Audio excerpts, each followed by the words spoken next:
Everybody, it's time for another Dirt Daily, and today it's a walk around on Pond Scum. Pond Scum is the 2003 Toyota 4Runner on the latest episode of Dirt Every Day, which is kind of unusual because this episode that just aired today is the first part of a two-parter. We haven't done a two-part episode on Dirt Every Day in a really long time, and we got a bunch of feedback. People were asking for more tech, and plus this is a really big build, so we decided that we would do it in two parts. This first episode that airs today is all the build.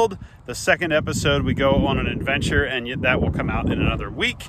Or you can just wait a week and watch both of them if you don't like a cliffhanger. But I'm going to do a quick walk around on the truck. We did a bunch of really cool stuff to it that you can see on the episode, but I'm just going to give you a quick front to back on it. Up front, there's a bumper by Lil B Fabrication with a Warren winch in there.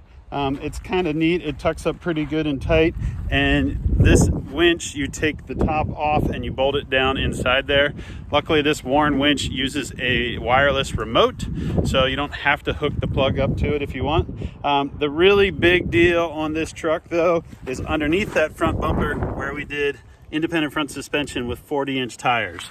In order to do this build, we wanted to try something different that we hadn't done in a long time or done ever before, and that was see if we could make IFS survive to big tires. So the front diff is the factory diff. It has an ARB air locker, and it has 529 gears that we had done up at Nitro Gear and Axle up in Washington. In fact, the episode where we were, I think it was the Nissan Armada episode, on the way home from that, I actually went by Nitro Gear and Axle and picked up this front axle. They rebuilt the diff, they put an air locker in it, they got it all beefed up. It is probably the smallest diff that I would run with a 40-inch tire, but so far we've had great luck with it. Also, we are running RCV axle shafts out here. You can see that signature orange boot. And then the really cool thing is the Marlin Crawler RCLT, that's Rock Crawling Long Travel HD suspension. It's designed to have ground clearance, but also give you wheel travel. And to do this kit, you also change out the front rack and pinion to one out of a 200 series Land Cruiser. Overall, I'm pretty stoked on the IFS. I haven't had a legit IFS rock crawler in the past. I've had some that I've messed around with and some projects that I worked on, but this one is really kind of more dialed in than anything we've done in the past. It does have Fox shocks all the way around, front and rear. We have coilovers up front. In the rear, it's just Fox shocks. I think the rears are 10-inch travels, and the fronts are probably about an 8-inch travel coilover, with I think about a 600-pound coil rate up front. This is a V8 4Runner automatic transmission. Behind the automatic, put a Atlas transfer case. Now, the reason I did the Atlas instead of Toyota gearboxes is that I found a crazy deal on this Atlas, and it's a 5-to-1 Atlas, super low range, but when we took it rock crawling, it really seemed to be just right for rock crawling. Nice and slow, nice and stable. The tires and wheel combo was part of the big deciding factor. These are Mickey Thompson's Baja Boss, and they're a 40-inch tire. We wanted to see, can we run a 4Runner with IFS with 40-inch tires? And this is a brand new tire, and Mickey Thompson came on board. The wheels are from AEV. AEV makes these wheels for like Tundras and 4Runners, and they were perfect, except in the rear we had a little issue where the center bore was too small, because in the rear we ditched that Toyota axle and went with this whopping Spider Tracks Spider 9 that you can see in there. The rear has a whole bunch of different parts under it. Fox shocks again, Spider Tracks, a Gearworks high pinion 10-inch race diff, which is pretty gnarly, but it has a spool. I'm not usually a fan of spools, but the spool is strong and beefy, and my whole goal for the build was build the rear end so strong that we don't have to worry about it, and then we can really test the front diff and front IFS. We tested it all right. We got some rock rash on these rock sliders. We also had to trim like crazy to get these tires to fit inside.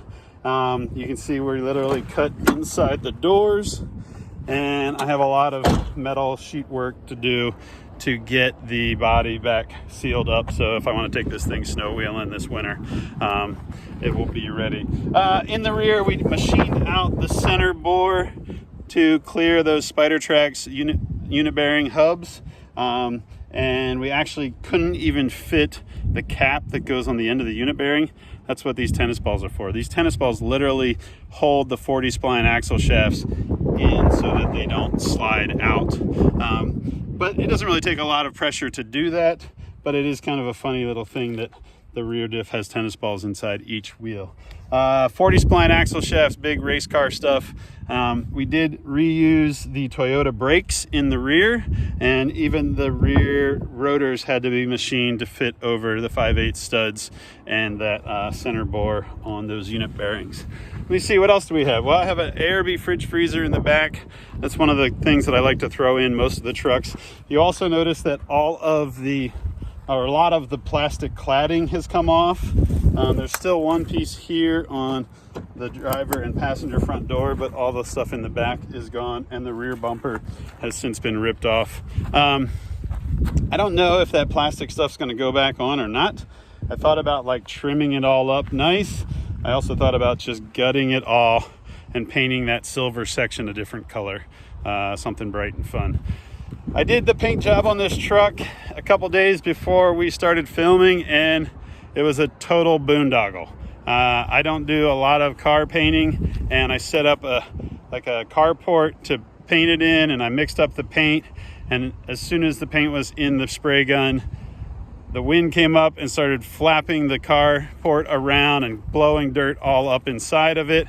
And for some reason, even though I mixed it up as specified, the paint did not mix right and it would not dry, and it was super tacky for like days on end, which was great because then we went four-wheeling and you can see all the dirt got stuck in the paint. But you know what? I'm not really that worried about it. This 4Runner is called Pond Scum for a reason, because it looks kind of stinky, but it sure is fun. Let me think, what else did we forget? Drive lines from Driveline Tech out in St. George, Utah. If you're ever out in St. George rock crawling and you have a drive shaft problem, check out Driveline Tech. The rock sliders are from Marlin Crawler. I talked about the wheels, I talked about the tires, I talked about the suspension and the shocks. We really didn't touch the engine or transmission. They all seem to be running just fine. We're having some funky issues with the speed sensors, because when we put that Spider 9 in the back, we no longer have a speed sensor back there. So I'm trying to figure out how to get the speedometer to work and the check engine light to go off so that we don't have an issue of smogging this truck. Worn winch up front, little B's fab bumper. The whole roof rack is deleted, so I don't know if we're going to ever put a roof rack back on. Smashed this tail light just the other day, backing it into the shop, and I smashed that one over there on the trail. And the rear bumper I completely deleted after we just about tore it off in the next episode, as you'll see. Overall, I'm super stoked on this little 4Runner. I don't know when the next time is I will get it out on the trail, but I can tell you that the guys from Marlin Crawler will do a big Marlin Crawler run and up on the Rubicon, and they will probably have it with them to take wheeling and test it out along with all their other trucks. So if you're looking for more info on the Pond Scum 4Runner, send me a message. I'm going to do a few more videos this week where we do some more modifications to it, and then maybe a few months down the road I will do some more stuff trying to fix up all these other little problems that we left untouched. Thanks for tuning in. That's it for this Dirt Daily, and thanks for watching the episode. Stay tuned next week for the second half of the 4Runner on 40's little episodes. Thanks for tuning in, guys. We'll see you next time.